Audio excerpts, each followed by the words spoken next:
Hello cricketers, T20 world ಕಪ್ಪಿನ ಕೊನೆ ಹಂತಕ್ಕೆ ನಾವಿವಾಗ ಬಂದಿದ್ದೇವೆ. ಎರಡು ಗ್ರೂಪ್ ಇದೆ. ಸೂಪರ್ 8ನ ಎರಡು ಗ್ರೂಪ್ ಅಲ್ಲಿ ಇವತ್ತು ಗ್ರೂಪ್ 2 ನ ಕೊನೆಯ ಮ್ಯಾಚ್. ಇವಾಗ ಎಲ್ರಿಗೂ ಆಲ್ಮೋಸ್ಟ್ ಅಲ್ಲಿ ಗೊತ್ತೇ ಇದೆ. ಗ್ರೂಪ್ 2 ದಲ್ಲಿ ಇಂಗ್ಲೆಂಡ್ ತಮ್ಮ ಪರ್ಫಾರ್ಮೆನ್ಸ್ ಡಾಮಿನೆನ್ಸ್ ನ ತೋರಿಸಿ ಅವರು ಟಾಪ್ ಅಲ್ಲಿ ಇದ್ದಾರೆ. 3 ಮ್ಯಾಚ್ ಅನ್ನು ವಿನ್ ಆಗಿದ್ದಾರೆ. ಇಂಗ್ಲೆಂಡ್ ಅವರು ನ್ಯೂಜಿಲೆಂಡ್ ನ ಸೋಲಿಸಿದ್ರು, ಪಾಕಿಸ್ತಾನ ಸೋಲಿಸಿದ್ರು, ಹಾಗೆ ಶ್ರೀಲಂಕಾನ ಅವ್ರದೇ ಹೋಮ್ ಗ್ರೌಂಡ್ ಅಲ್ಲಿ ಕೂಡ ಸೋಲಿಸಿದ್ರು. ಇವಾಗ ನ್ಯೂಜಿಲೆಂಡ್ ಮತ್ತೆ ಪಾಕಿಸ್ತಾನ ಒಂದು ಮ್ಯಾಚ್ ಆಡಬೇಕಿತ್ತು, ಮಳೆ ಬಂದದ್ದು ಕ್ಯಾನ್ಸಲ್ ಆದ್ಮೇಲೆ ಇಬ್ಬರಿಗೂ ಒಂದೊಂದು ಪಾಯಿಂಟ್ ಶೇರ್ ಆಗಿದೆ. ಅದಾದ್ಮೇಲೆ ನ್ಯೂಜಿಲೆಂಡ್ ಅವರು ಶ್ರೀಲಂಕಾ ಜೊತೆ ಒಂದು ಮ್ಯಾಚ್ ವಿನ್ ಆದ್ರು, ಆಮೇಲೆ ಇಂಗ್ಲೆಂಡ್ ಜೊತೆ ಸೋತರು. ಸೊ ನ್ಯೂಜಿಲೆಂಡ್ ಅವರು ಟೇಬಲ್ ಅಲ್ಲಿ 2ನೇ ಸ್ಥಾನದಲ್ಲಿದ್ದಾರೆ, 3 ಪಾಯಿಂಟ್ ಇದೆ. ಹಾಗೆ ಅವರ ನೆಟ್ ರನ್ ರೇಟ್ ಪ್ಲಸ್ 1.369 ಇದೆ. ಅದ್ರ ಕೆಳಗಡೆ ಪಾಕಿಸ್ತಾನದಿದೆ. ಪಾಕಿಸ್ತಾನದ ಒಂದು ಮ್ಯಾಚ್ ಸೋತರು, ಒಂದು ಮ್ಯಾಚ್ ನಡೆದೇ ಇಲ್ಲ, ಮಳೆ ಬಂತು, 1 ಪಾಯಿಂಟ್ ಇದೆ. ಇವಾಗ ಕೊನೆ ಮ್ಯಾಚ್ ಶ್ರೀಲಂಕಾ ಜೊತೆ. ಈ ಮ್ಯಾಚ್ ಅಲ್ಲಿ ಅವರು ಎಷ್ಟು ರನ್ ರೇಟ್ ಇಂದ ವಿನ್ ಆಗಬೇಕು, ವಿನ್ ಆದ್ರೆ ಎಷ್ಟು ಸ್ಕೋರ್ ಮಾಡಿ ವಿನ್ ಆಗಬೇಕು, ಅಥವಾ ಎಷ್ಟು ವಿಕೆಟ್ ಒಳಗಡೆ ಅಥವಾ ಎಷ್ಟು ಓವರ್ ಒಳಗಡೆ ಆ ಟಾರ್ಗೆಟ್ ನ ಚೇಸ್ ಮಾಡಿ ವಿನ್ ಆಗಬೇಕು, ಆ ಒಂದು ವಿಷಯನ ಈ ಒಂದು ವಿಡಿಯೋದಲ್ಲಿ ತಿಳಿಸ್ಕೊಡ್ತೀನಿ. So welcome back to the cricket journey.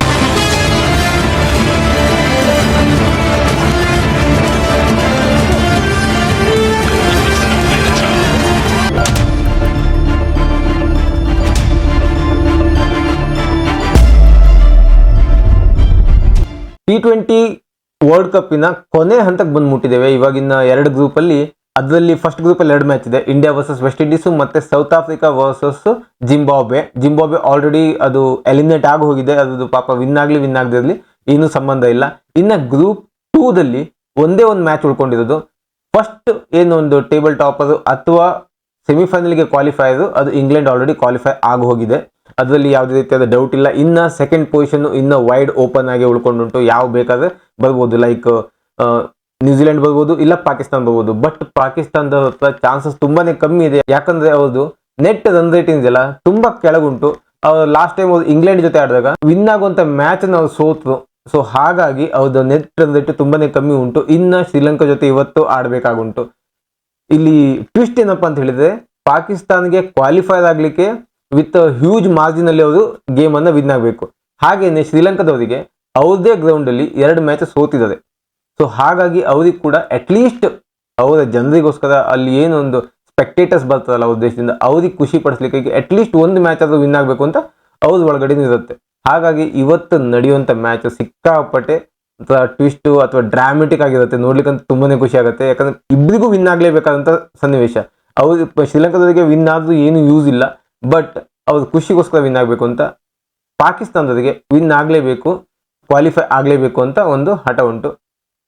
In case Pakistan qualify ಆದ್ರೆ ಅಥವಾ ಆಗಿಲ್ಲ ಅಂತ ಹೇಳಿದ್ರೆ, ಇನ್ನು ಫೈನಲ್ ವೆನ್ಯೂ ಎಲ್ಲೂ ಅಂತ ಡಿಸೈಡ್ ಆಗಿಲ್ಲ. ಫೈನಲ್ ಮ್ಯಾಚ್ ನಡೆಯೋದಿಲ್ಲಿ ಅಥವಾ ಸೆಮಿಫೈನಲ್ಸ್ ನಡೆಯೋದಿಲ್ಲಿ ಅಂತ ಡಿಸೈಡ್ ಆಗಿಲ್ಲ. ಒಂದು ವೇಳೆ ಪಾಕಿಸ್ತಾನ ಸೆಮಿಫೈನಲ್ಸ್ ಬಂತು ಅಂದ್ರೆ ಪಾಕಿಸ್ತಾನ ಆಪೋಸಿಟ್ ಆಡುವಂತಹ ಟೀಮು ಶ್ರೀಲಂಕಾದಲ್ಲಿ ಆಡಬೇಕಾಗತ್ತೆ.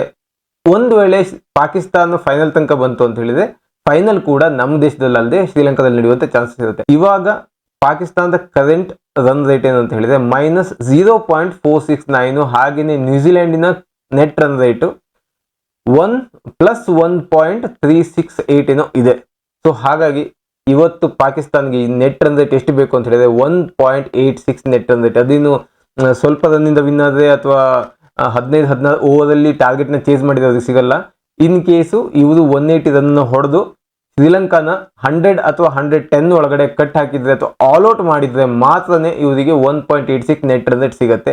ಒಂದು ವೇಳೆ ಶ್ರೀಲಂಕಾ ಫಸ್ಟ್ ಬ್ಯಾಟಿಂಗ್ ಬಂದು ಅವರನ್ನ 150 ಒಳಗಡೆ ಪಾಕಿಸ್ತಾನದ ಆಲ್ ಔಟ್ ಮಾಡಿ ಆ ಟಾರ್ಗೆಟ್ ನ 10ರಿಂದ 12 ಓವರ್ ಒಳಗಡೆ ಚೇಸ್ ಮಾಡಿದ್ರೆ ಪಾಕಿಸ್ತಾನದ ನೆಟ್ ರನ್ ರೇಟ್ ಹೈ ಆಗುತ್ತೆ. ಹಾಗೇನೆ ಅವರು ಸೆಕೆಂಡ್ ಪೊಸಿಷನ್ ಬರ್ತಾರೆ, ಸೆಮಿಫೈನಲ್ ಕೂಡ ಕ್ವಾಲಿಫೈ ಮಾಡ್ತಾರೆ. ಬಟ್ ಪಾಕಿಸ್ತಾನ ಹತ್ರ ಇಷ್ಟು ಚಾನ್ಸ್ ಇದೆ, ಅದನ್ನ ಅವ್ರು ಯುಟಿಲೈಸ್ ಮಾಡ್ಕೊಳ್ಳೋದು ಕಮ್ಮಿ. ಯಾಕಂದ್ರೆ ಪಾಕಿಸ್ತಾನದ ಪ್ರೀವಿಯಸ್ ಮ್ಯಾಚ್ಗಳು ನೋಡಿದೆ, ಅವ್ರದ್ದು ಬ್ಯಾಟಿಂಗ್ ಲೈನಪ್ ಸ್ಟ್ರಾಂಗ್ ಆಗಿಲ್ಲ, ಬೌಲಿಂಗ್ ಅಷ್ಟು ಸ್ಟ್ರಾಂಗ್ ಆಗಿಲ್ಲ. ಅದರಲ್ಲಿ ಒಬ್ಬ ತಾರಿಕ್ ಅದೊಂದೇ ಬಾಲ್ ಅದು ಸ್ವಲ್ಪ ವಿಕೆಟ್ ತೆಗಿತಾ ಇರೋದು, ಅದು ಬಿಟ್ಟು ಮತ್ತೆ ಯಾವ ಬೌಲರ್ಸ್ಗಳು ಅಷ್ಟೊಂದು ಎಫೆಕ್ಟಿವ್ ಆಗಿಲ್ಲ. ಹಾಗೆ ಬ್ಯಾಟ್ಸ್ಮನ್ಗಳಲ್ಲೂ ಓಪನರ್ ಒಬ್ಬರೇ ಅಷ್ಟೊಂದು ಎಫೆಕ್ಟಿವ್ ಆಗಿ ಅಥವಾ ಸ್ಕೋರ್ ಮಾಡ್ತಾ ಇರೋದು, ಟಾಪ್ ಬ್ಯಾಟ್ಸ್ಮನ್ ಕೂಡ ಅವರೇನೆ.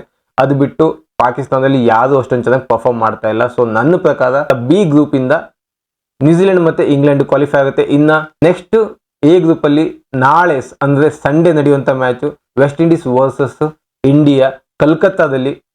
ಈ ಕಲ್ಕತ್ತಾನ ಗ್ರೌಂಡ್ ಒಂದ್ಸಲ ವಿಚಿತ್ರ, ವೆಸ್ಟ್ ಇಂಡೀಸ್ ಅವರಿಗೆ ತುಂಬಾನೇ ಬೆನಿಫಿಟ್ ಹಾಗೇನೆ ಲಕ್ ಇರುವಂತ ಗ್ರೌಂಡ್. ಈ ಒಂದು ವಿಷಯನ ಅಥವಾ ಈ ಒಂದು ಮ್ಯಾಚಿನ ಪ್ರಿವ್ಯೂವನ್ನ ಅದ್ರ ಬಗ್ಗೆ ಇರುವಂತ ಪ್ರೆಡಿಕ್ಷನ್ನ ನಾಳೆ ನಾನು ವಿಡಿಯೋದಲ್ಲಿ ಮಾಡಿ ಹಾಕ್ತೀನಿ. ಅಲ್ಲಿವರೆಗೂ tata bye bye, take care.